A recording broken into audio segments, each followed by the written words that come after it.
Edwina, welcome home to Australia. Thank you very much. Do you enjoy getting back? Yeah, it's nice, eh? Yeah, a little bit of a break. Not too long, but it's nice.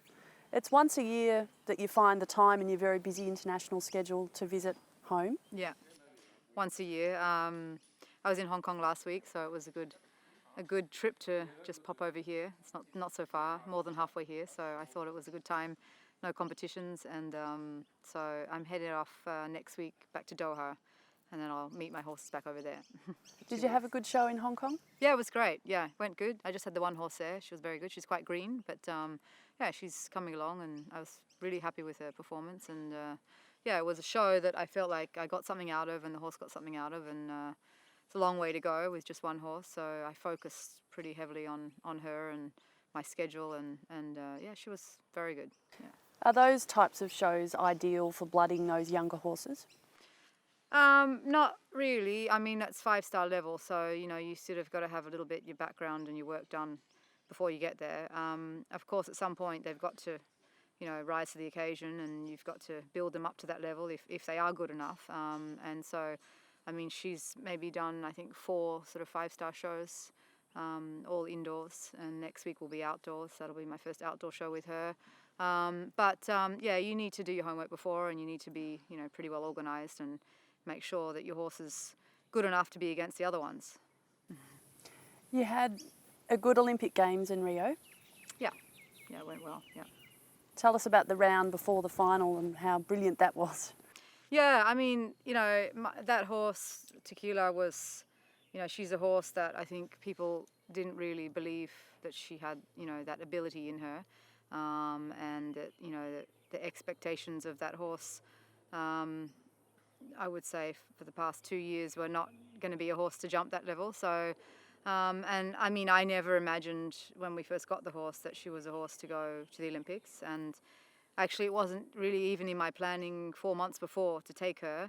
And I just sort of felt like I was much more in rhythm with her, and I'd had a lot of very good performances, had a great year, great build up. I think that's very important going into a games like that. And it was a lot of good things about the games, and she really, she was exceptional, and she really showed me a lot more of what she could do.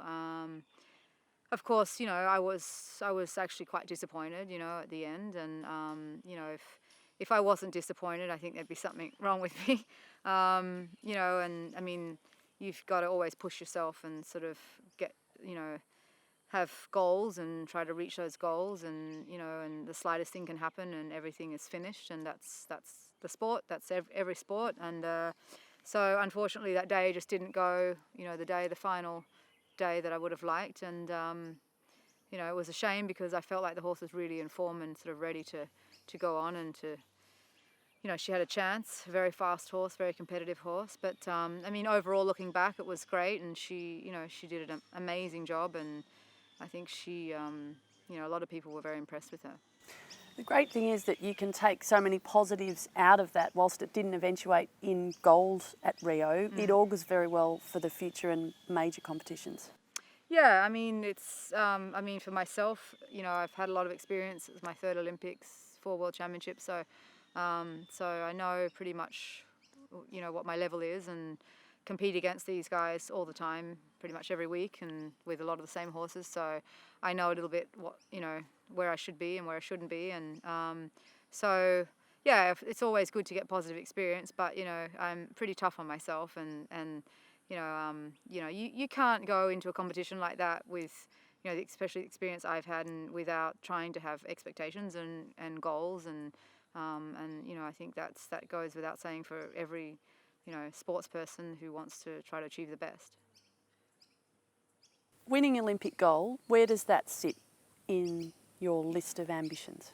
Yeah, I mean, I'm sure it's on the top list of everyone's, sort of goals. And I know I was actually talking to Nick Skelton 2 days before the final, and he was sort of saying that it's quite hard for him because his ranking was down, because his horse was out for a long time, so he wasn't competing much, and how it's going to be very hard for him to get back to do the shows. And he sort of said, this will be my last show, and I said, well, if you win a gold, maybe that's a great time to, So, but anyway, he's continued on since then. But at his age, he's sort of never achieved a gold medal, and I think it's fantastic, and he really deserved it.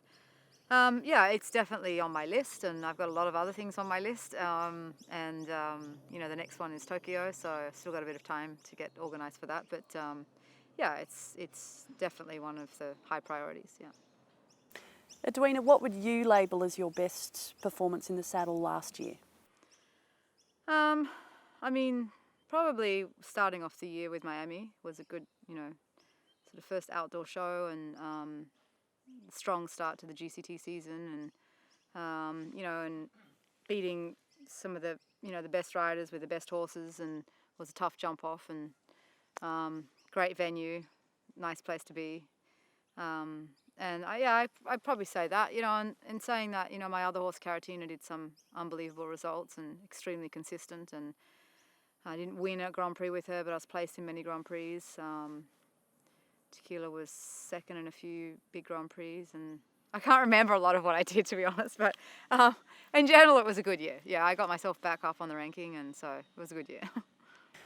Linta, Tequila features very prominently in those great results. Tell us about the rapport you have with that horse and what she means to you. Yeah, she's a special horse because she's a real fighter.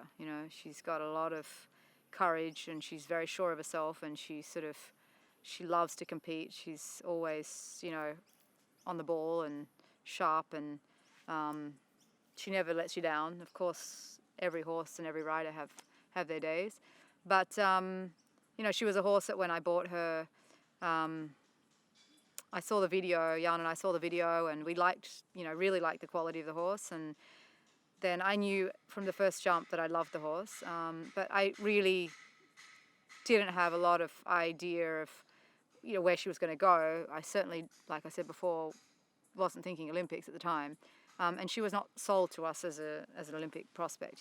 So in the beginning I didn't do a lot of these big classes with her, but then I did a couple, and then I figured out that she was a horse that could maybe reach that level. I had a little bit of problems with her feet for a while in the beginning, so she had quite a bit of time off in the beginning, and at some point I was a little bit worried when or if she was going to come back. So she did have quite a bit of time off not long after I got her, but we managed to get on top of that, and she has a farrier where we take her every 4 weeks to Switzerland, and he spends 5 hours just shoeing her properly and taking her time with her, and I think that's been one of the biggest pluses for that horse, to help the horse a lot.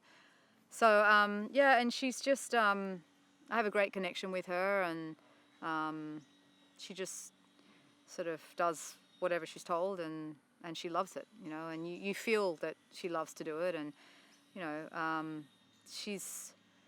I was talking to the previous owner before, and she had a totally different environment, and she was living in a field with 4 or 5 other horses, and he said she was really bossy. She wouldn't let any of the other horses near her and near the feed, and she was quite feisty and biting and kicking. She was really, really the boss, So yeah, she's and she was quite a small horse when she was young, and okay, she's still not big. She's maybe 16-1, but she's a horse with a lot of blood and great mind and big heart.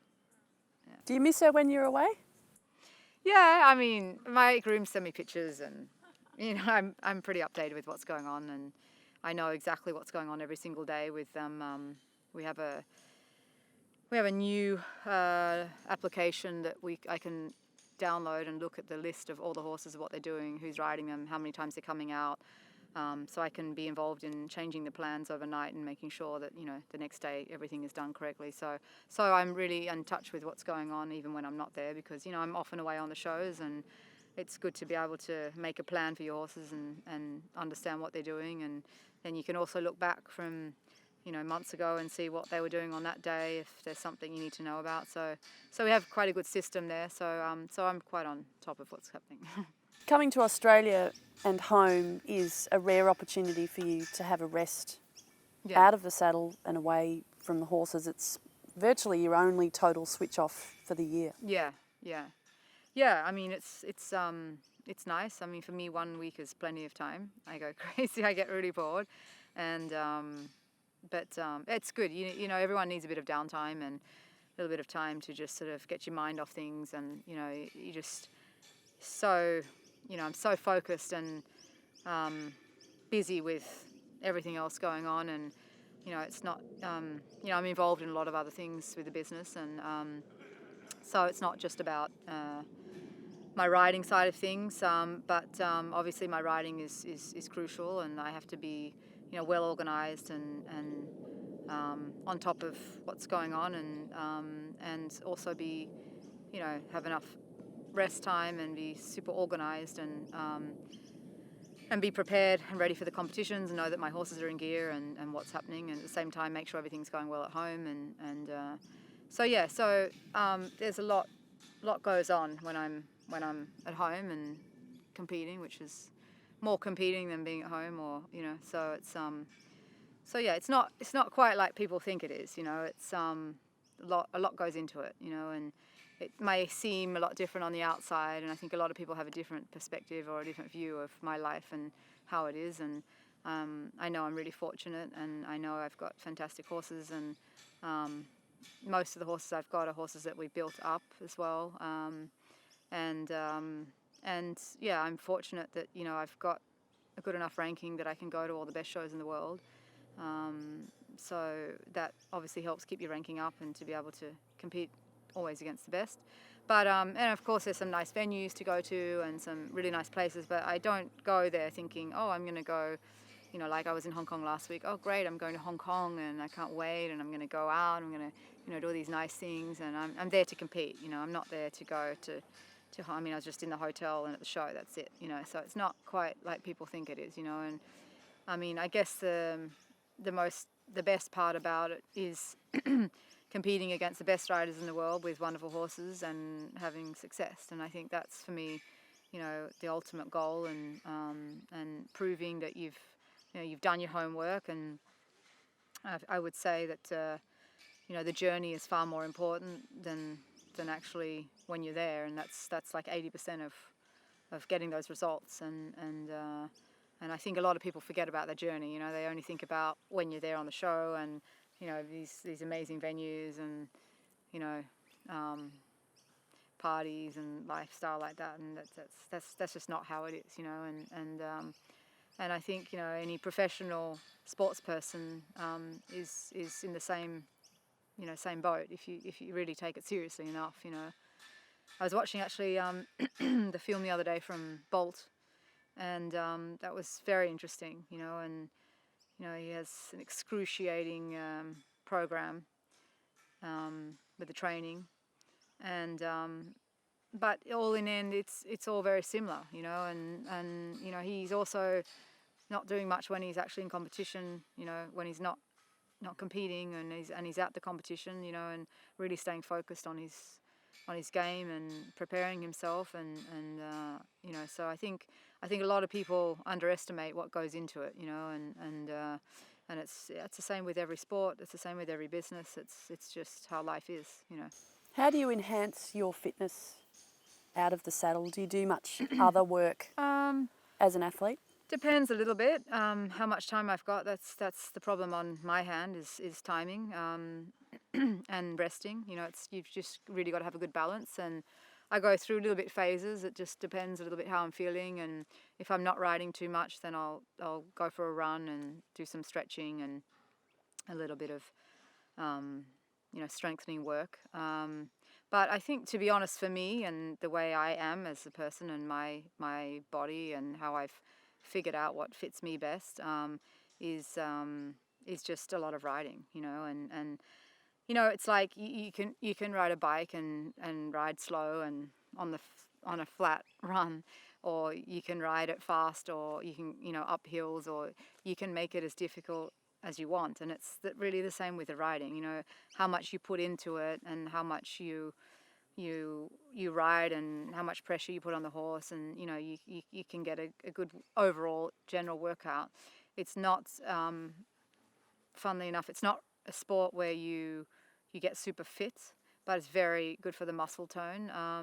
It does shorten up your muscles a lot, so a lot of stretching is involved, and funnily enough, for me, if I go for a run, I haven't been for a run for like 2 or 3 months. I find it quite easy. So I think because I did a lot of fitness my whole life, and so you know, I don't come out the ring, you know, breathing heavily, you know, and you know, you also have to think a little bit of anaerobic exercise rather than endurance, because you know you're in the ring for like 1 minute in total, and knowing when to breathe at the right time when you're competing is really important. So I'm fortunate that you know, I don't have to do too much, but I stay on top of myself, and I watch myself and try to watch what I eat, and try to stay light for the horse. Yeah.